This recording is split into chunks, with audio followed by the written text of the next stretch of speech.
and welcome to the Confusion to Clarity podcast. This podcast is for anybody who needs that reminder that they really are capable of achieving amazing things. Each week, we will be diving deep into all things mindset, manifestation, and spirituality. Hosted by me, Natalie, a clinical hypnotherapist, psychotherapist, coach, mum, and lover of all things mindset and manifestation. When listening, I want to give you a break from reality. I'm going to share with you the tools and techniques that you need to make your goals reality so you can stop playing. Hello, and welcome back to the Confusion to Clarity podcast. I hope you are all well and have had an amazing week. I hope the sun is shining with you. It's shining here, which is amazing. We've had so much rain. It has been incessant. You actually forget that it is, in fact, the middle of June. It is summer, but the sun is shining and reminding me today that it definitely is summer. So I love it when the sun shines. It makes me feel so much happier. Although, that said, this is an emotional week. I am struggling. I think I shared in last week's episode that my eldest is leaving school. So by the time this episode goes out, she would have finished her last exam at the time of recording.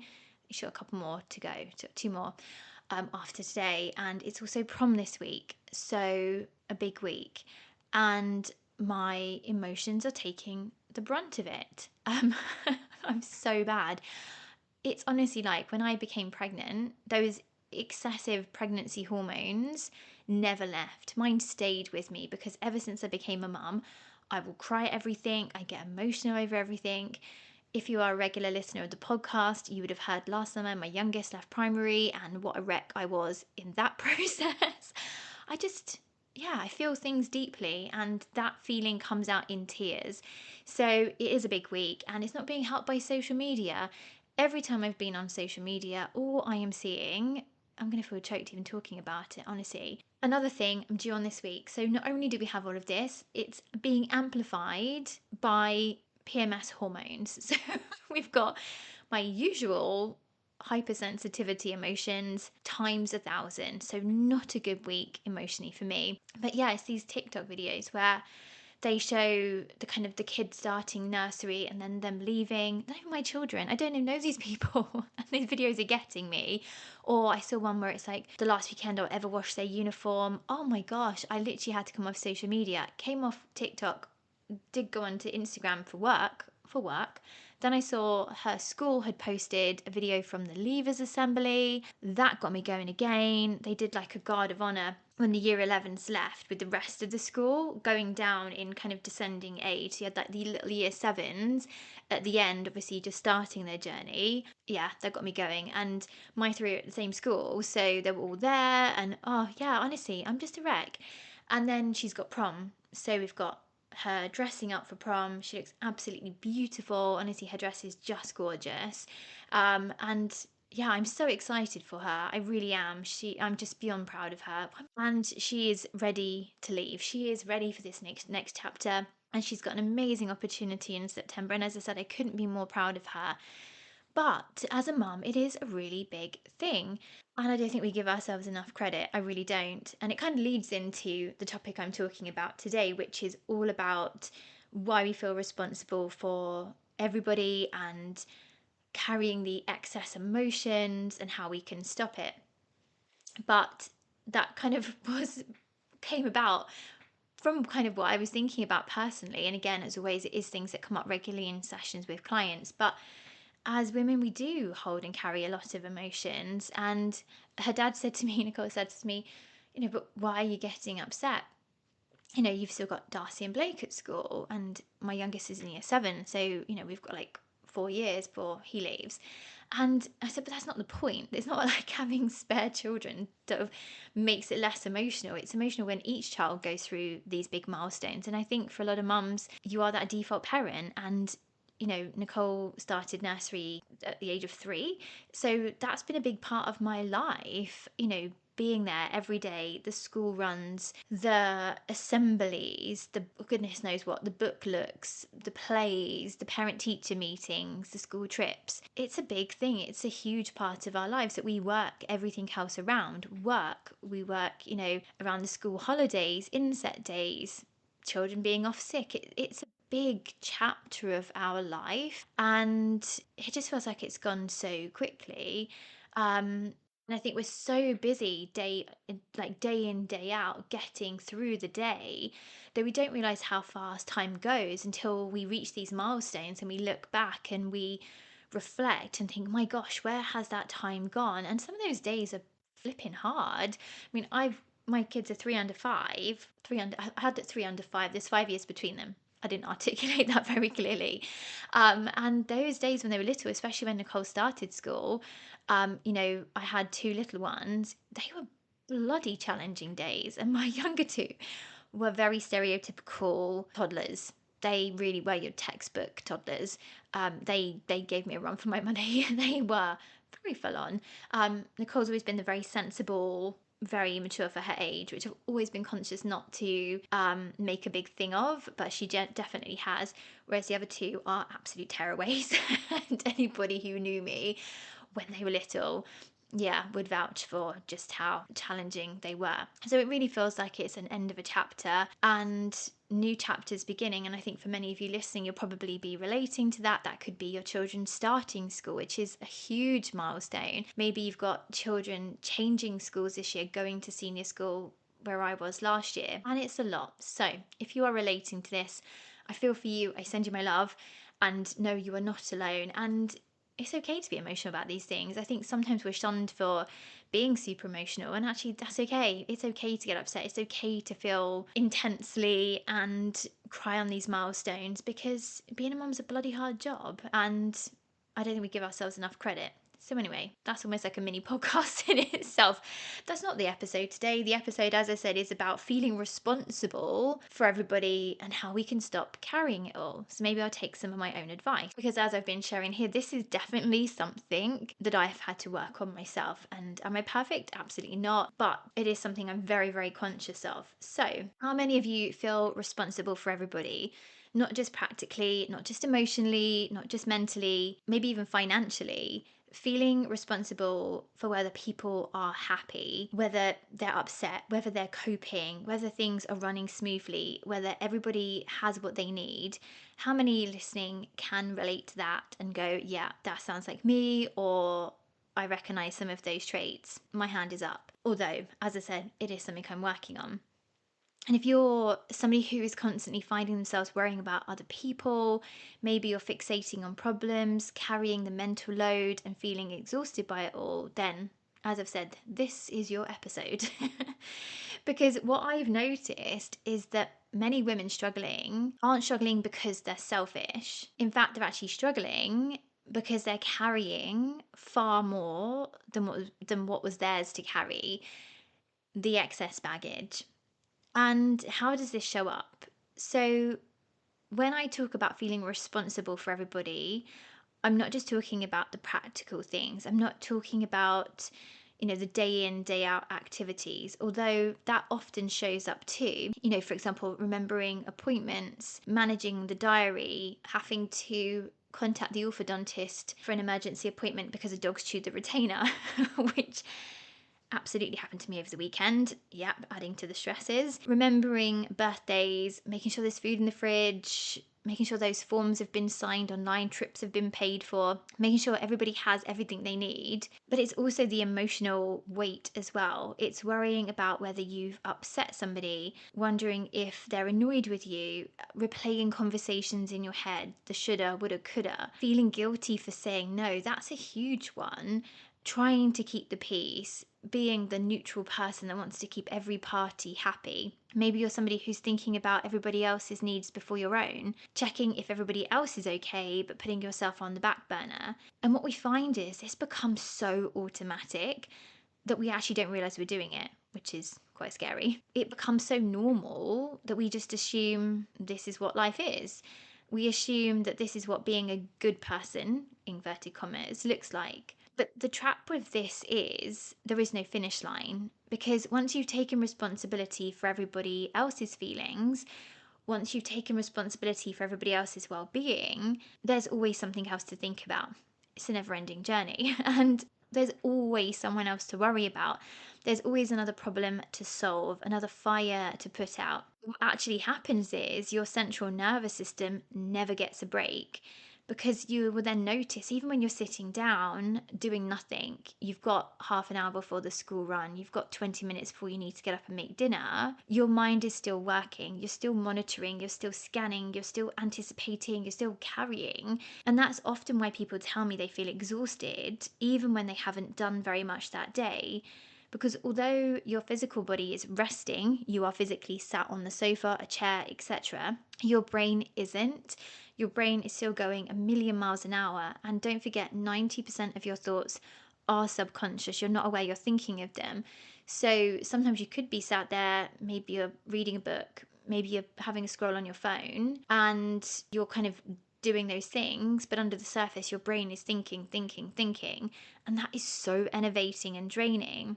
We kind of look at, well, where does this originate from? And I think for a lot of people, this often starts much earlier than we realize. Maybe you grew up being praised for being helpful, for being sensible, for being responsible. And this is where I'm always conscious with my eldest, being the one who didn't cause problems, the one who just got on with things, didn't cause a fuss, the one who could be relied upon. Maybe you became the family peacemaker, or maybe you became the family therapist. You are the one that everybody goes to and offloads their problems to you, and then you feel responsible for taking those on board and helping them and solving them and overextending and overgiving. Maybe your role was the one who smoothed everything over. Maybe you're very emotionally attuned and aware, and you noticed when people were upset. You could read those fine lines and those kind of little nuances that just gave a hint that somebody's not quite their usual self, which is a blessing and a skill, but it can also be a curse as well.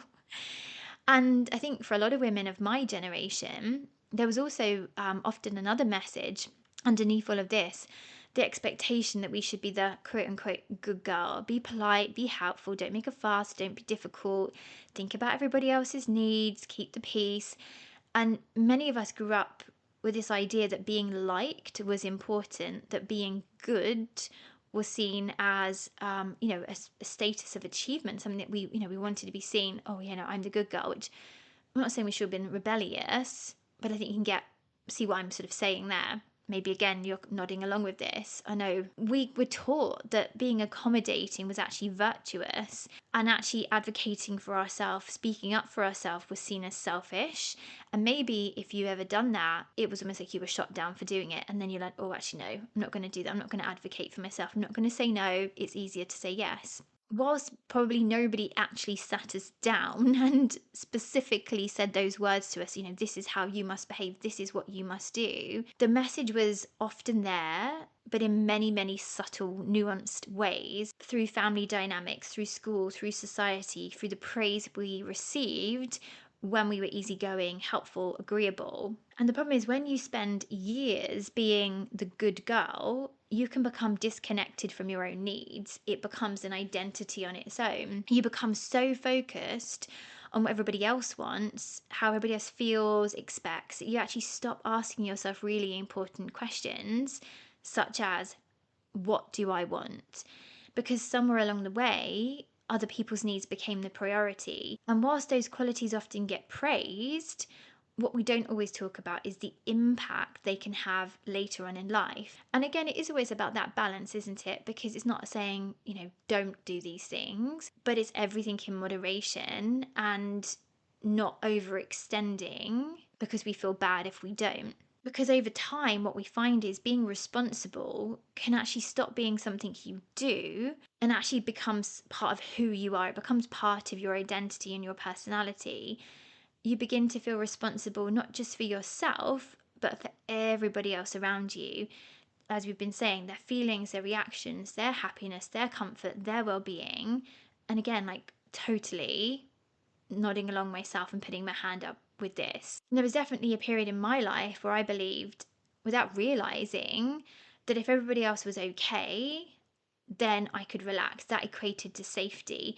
If everybody was happy, then I felt safe. If nobody was upset, angry, disappointed, or struggling, then everything was okay. And as I look back now with maturity and with the knowledge of the work I do, I can now see that this wasn't just a habit. This was actually a coping mechanism. It was a safety mechanism. I can't even speak this week. What my nervous system learned was that if I could keep everybody else happy, then everything would be okay.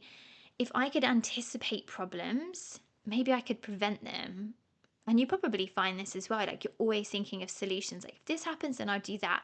If somebody comes to you with a problem, you're like, okay, well, let's do this, this, this. And again, great skills to have. But like any superpower skill, we've got to learn to use it in a constructive way that works for us, not against us, or leaves us depleted. Because there's also an element around believing if you could keep the peace, then maybe you could avoid conflict, which avoids tension. If you could make sure everybody is okay, then they'd be okay too. And again, that is totally me. Like, if I could make sure everyone was okay, then I felt like, okay, then I'm all right too. And that maybe meant, in some ways becoming like a parentified child and making sure my parents were okay. That's a whole nother episode in itself. That's for another day. But the reality is that life doesn't work like that. And again, this is something that I've, through my own therapy, through my own self-development and inner work, see that that's not how life works. This is the work that I do with my clients, helping them to see this as well. And it really is that epiphany, penny dropping moment when you go, okay, I can see the reality in this. Because life is such that there are always going to be somebody who is unhappy. There is always going to be a problem to solve. There will always be somebody who needs something. So if your sense of safety becomes dependent on everybody else being okay, you never truly get to switch off. And this is where it becomes exhausting, because many women become incredibly attuned to other people. We become brilliant at reading the room. We notice those tiny shifts in mood. We spot tension before anybody else notices it. We can often tell when somebody is upset before they've even said a word. And many of the women who I work with are exceptionally good at this. And again, I would put myself into that category. But the thing is, just because you're aware of how somebody is feeling, it doesn't mean you're responsible for fixing it. And that is where people get stuck, because awareness slowly turns into responsibility. Somebody looks stressed, you feel responsible. Somebody says they're disappointed, you feel responsible. You see somebody upset, you feel responsible. You feel it's your job to go and make them feel better. Somebody doesn't approve of a decision you've made, you feel responsible. And before you know it, you're carrying the emotional weight of 1,000 people, a weight that was never yours to carry in the first place. So how can we begin to turn this around?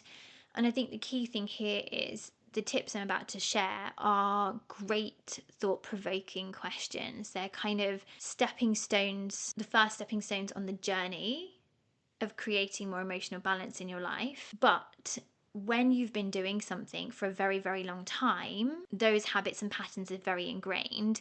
So the neural pathways in your brain are so deeply carved that this is just what I do. Many of us are probably doing it without realizing, which is why these conversations are so helpful, because it does make you stop and go, oh, okay, yeah, that sounds like me. And when we bring our awareness to something, that's when we can start to make changes. So if you're listening to this going, okay, yeah, I can relate, then last week's episode is a must listen, because that was talking about, once you have the awareness, how then you can action that. Because obviously the awareness without the action keeps you stuck. And if these patterns are really deeply ingrained, what you may find is that therapy is a really good option, especially with the work that I do. My work is a mix of psychotherapy and hypnosis. So the psychotherapy is the talking therapy, explaining this is what your brain is doing. This is why you're feeling this way. So you're like, oh my gosh, this makes so much sense. I'm not going crazy. I understand why I'm doing this. And then the hypnosis is about reprogramming your subconscious, making peace with the past, creating new neural pathways in your brain, which are much more in keeping with how you want to be, that future elevated version of yourself. It's never about changing you, but it's about changing that inner blueprint. And I always describe it to clients a bit like, if you imagine your mind is like a computer, sometimes we can get glitches, bugs in the system, what I would call thinking errors, and we can go in and look for those, clear those, and create a new program of how I want to be, how I want to feel. So if you're relating to this, it's deeply ingrained, then you may benefit from delving into it a little bit more deeply. That said, these steps are great to start testing the water and challenging yourself to think in a different way. So the first step is to ask yourself the question, is this actually mine to carry? Now that sounds a really simple question, but it's an incredibly powerful question, because often what we're carrying isn't ours to carry. We're carrying somebody else's disappointment. We're carrying somebody else's frustration. We are trying to make a decision that somebody else needs to make for themselves. We're trying to stop somebody facing a consequence. And before we've even realized it, we've picked up their emotional backpack and we're now carrying it too. And it's really hard, especially if you're an empathetic person, because, we care deeply about people. And this is not about not caring. It's about cultivating balance, because we need that balance. If we are balanced in life, we have the ability to cope. We have the ability to do the things that we need to do in a much more elevated, calm way. We have our own trials and tribulations to process and deal with. We can't take on everybody else's as well. And I think that's one of the hardest things to learn if you're an empath, kind, caring individual. And I think the key thing is it's never coming from a place of ego, like, oh my God, I want to feel really needed and I want to really, be the person that helps everybody. As we've been talking about, it's not about that at all. It's about safety, and your subconscious likes familiarity. So if you've been doing something for a very long time, your brain's like, well, that's just what we do. And if we've always done it and we've survived and we've got to the next day, then we need to keep doing this.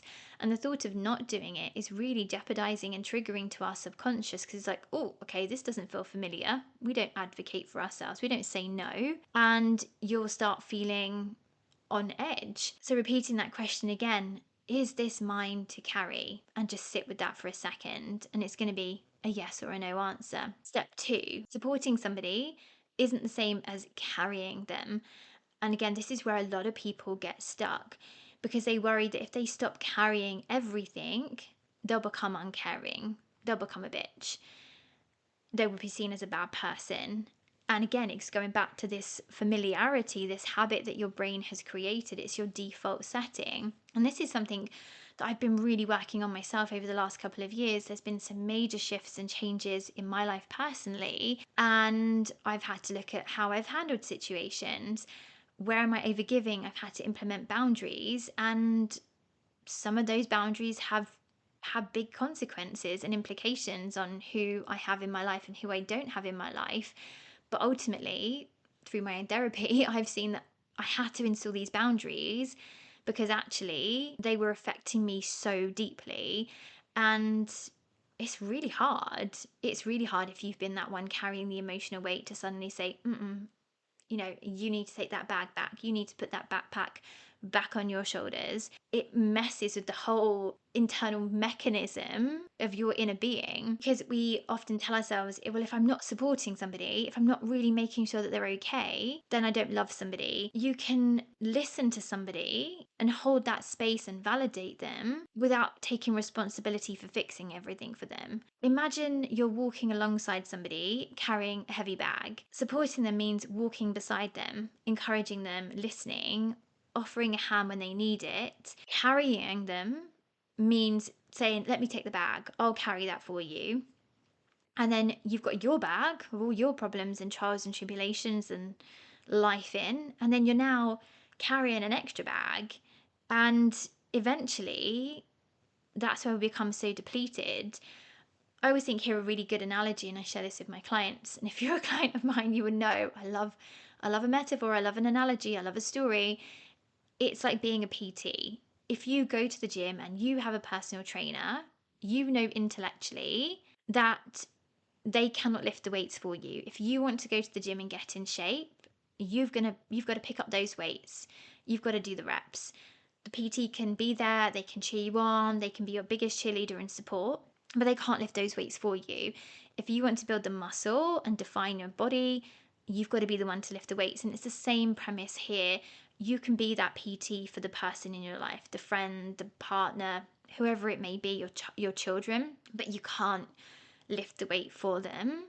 They've got to lift it themselves. And that is really hard to sometimes come to terms with, because your natural instinct is, give me the bag, I'll carry it, it's fine, I don't want to see you struggle. And that doesn't mean you're watching them struggle. As we've been saying, you can still support them and encourage them.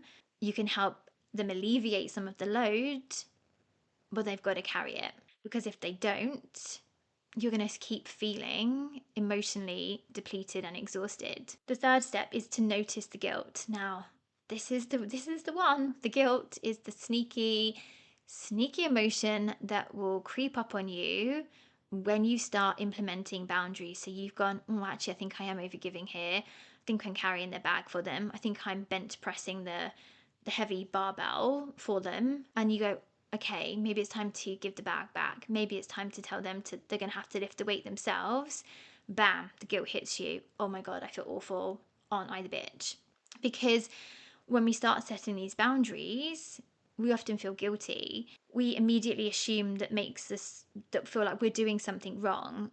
But the thing with guilt is it isn't always a sign you've made a bad decision. Sometimes guilt is simply a sign that you're doing something differently.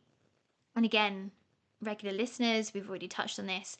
Your brain likes familiarity. Remember the saying, your subconscious will take the familiar hell over an unfamiliar heaven, which is why when we start doing things for ourselves, when we start improving, shifting, changing, our subconscious is whacking on the brakes going, oh my gosh, absolutely no way. This doesn't feel familiar. This doesn't pattern match to what we're used to doing. Therefore, it cannot be safe. We better go back to our old way of being. And that can show up in a lot of ways. For a lot of people, that's anxiety. This thing of a lot of my clients have OCD type tendencies as well, like obsessive thinking.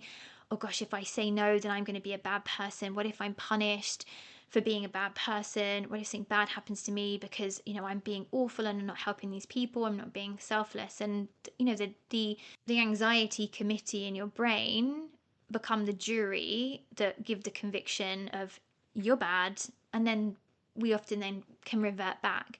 So adding in here, this is where nervous system regulation comes in. Regulating your nervous system, reassuring your subconscious that you are safe. I'm jumping ahead of my notes a bit here, but I think it's really important to say, and obviously there's 2 episodes, I'll link them below, all about nervous system regulation. So if you've not listened to those, highly recommend listening. If you haven't, a reminder, your central nervous system is responsible for the fight, flight, freeze mechanism, and it is activated when your brain is perceiving danger. We've got real danger. For example, if you're being chased by a lion, that's, you need to get out of that situation pretty quickly, but your brain isn't differentiating between being chased by a lion or saying to that family member, no, I can't keep doing that. I'm going to have to say no on this occasion. It's the same premise in your brain. It's like, danger, this isn't who we are, this isn't what we do, this doesn't feel safe. We need to get out of this situation as quickly as possible. So regulating your nervous system is bringing you back into the present moment. It's saying, okay, this feels unfamiliar. We hear that, because it's not about gaslighting yourself and going, no, come on, I've got to do this, ignore it. Honor your feelings, because if we don't honor our feelings, it will come up in anxiety or depression and overwhelm. It's saying that, okay, we feel on edge now because this isn't what we normally do. Our default setting is to say yes, to overextend, to overgive, to take on too much. So when we start putting those boundaries in, everything goes into chaos. So it's saying to yourself, we're safe. It feels unfamiliar, but it's going to take a while for these new ways of being to become our norm and to start seeing the benefits of it. When we start seeing the benefits of saying no and having more breathing space, feeling less flustered, burnt out and stressed, then our nervous system will be like, oh, okay, this is all right. So it's about doing things to regulate that nervous system, be that the somatic shaking, havening, EFT tapping, breath work, getting out for a walk, anything that works for you to regulate your nervous system, to bring you back to the present and say, we're safe. It's just not our default setting right now. This is a new way of being, and we need it to become the norm. And depending on the statistic, they say it's around 30 to 90 days to reprogram your subconscious. However, although I don't have any scientific evidence to back this up, I do have evidence of my own work over the last 8 to 10 years and my own personal experience. I think when it's something as deeply ingrained as this, it's much longer, and it's probably work you will have to keep revisiting for a very long time which is why having daily mindset routines is so important, because it's keeping on that track of like, I'm okay, I'm safe, I've got this. So again, if you're listening to this episode thinking, yep, this sounds like me, this is where I'm saying nervous system work, so important, because that will be what helps you create these new neural pathways and stop you reverting back to that old familiar way of being and feeling. And the fourth step is to let people have their own experience. This one, again, feels really uncomfortable, as do the previous three, but people are allowed to be disappointed. People are allowed to be frustrated. They're allowed to have feelings, and they're allowed to disagree with you. It isn't your job to manage everybody else's emotional reaction around you. And one of the most freeing things we can learn is this: other people's feelings belong to them. Not everything needs fixing. Not everything needs solving. Not everything needs carrying. And with this example, I always link this back to my children. And with my children, I'm so conscious that I want them to feel loved and supported. And I don't want them to make the same mistakes that I did or feel the way I did. And, I can do everything within my power to make sure that they have the best life possible. But ultimately, there's going to be things that I do wrong as a mum that they're probably going to tell me, or actually, I didn't agree with you there. Or they're going to make their own mistakes. And I think that's one of the hardest things about being a mum, is knowing that. And obviously you'll be there and you'll help support them, but we can't wrap them in cotton wool and protect them from everything. That's how we learn and grow in life. I think all of us wish we would have hindsight in certain situations, but we don't. However, if we reflect back openly, a lot of the trials and tribulations that we've experienced have led to our biggest breakthroughs, transitions, changes, emotional growth. It could be the same with friends as well. And again, it's not about sitting back going, not my problem, you do you. Not at all. It's about validating, supporting, but having boundaries around that, so you're not extending yourself to the point of exhaustion. And again, here I want to hammer home the nervous system regulation work. If you're one of my clients listening to this, you will be going, yeah, she talks about this all the time. If you listen to my social media, I talk about it all the time. It genuinely is one of the most important things that you can do, especially if you're dealing with anxiety, overwhelm, if you are implementing and changing and growing, putting boundaries in place, making sure you feel safe and your body feels secure is like the number one thing. And again, like I was saying, there's so many ways you can do this, and it's about building up a toolkit that works for you, but doing something daily, regularly, consistently, that's just going, I'm safe, I've got this, especially in these moments of turbulence and change. So, if you've listened to this episode and you've recognized yourself and you've been nodding along, I want you to remember something: that being caring and carrying everything are not the same thing. Being kind and abandoning, I can't even speak, being kind and abandoning yourself are not the same thing. Being supportive and becoming responsible for everybody else are not the same thing. The goal isn't to stop caring and becoming this heartless bitch that's like, fuck you, you're on your own. Not at all. The goal is to stop carrying more than what is yours to carry. Because the more energy you spend carrying things that were never yours to begin with, the less energy you have for your own life. You're not living your life. You're not doing the things that make you you, that you want to do. You're living your life through somebody else. And perhaps that's the question I would like to leave you with this week, which is, what are you carrying that doesn't actually belong to you? So it's a big question, because putting it down doesn't make you selfish, doesn't make you a bitch. It simply makes you human, but if essentially it makes you a better human, because you're going to be less stressed. And I think that's such a misconception, that if we say no, oh, it makes us a bad person, but actually you have more capacity for others. As I always say, on an aircraft, you are told to put your oxygen mask on first before helping anybody else. Because if you don't have oxygen, you can't help anybody else. And maybe for the first time in a long time, it's time for you to put some of that weight down. So I really hope you enjoyed this week's episode. I hope you found it helpful.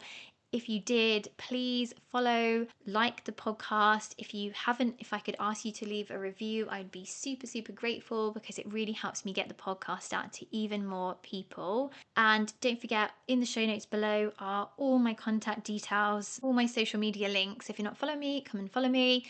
You can also purchase my audios and find out more about how to work with me. The links will be there below as well. So I hope you have an amazing week, and I will have my Kleenex tissues close to hand for the remainder. And I look forward to speaking to you all again soon. Take care.